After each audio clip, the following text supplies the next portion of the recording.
జై శ్రీరామ్ అండి. ఎలా ఉన్నారు? అందరూ బాగున్నారా?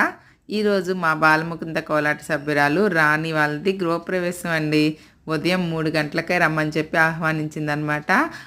ముందుగా గోపూజ ఉంటుంది 3 గంటలకి, తర్వాత 4:30కి గృహప్రవేశ ముహూర్తం అని చెప్పిందనమాట.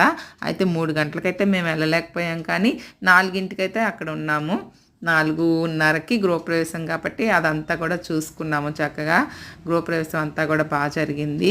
నెక్స్ట్ పూజారి గారు వాస్తు పూజకి రెడీ చేస్తున్నారనమాట. వాస్తు పూజ అంతా అయిపోయాక హోమం, తర్వాత వ్రతం అనమాట. ఈలోపు మేమంతా కూర్చొని అక్కడంతా సర్దుకుంటున్నారు. వంటగదిలో పాలు పొంగిచ్చారు వాళ్ళ ఆడపడుచు. అలాగే రాణితో 3 గుప్పెళ్ళు బియ్యం కూడా వేయించారనమాట.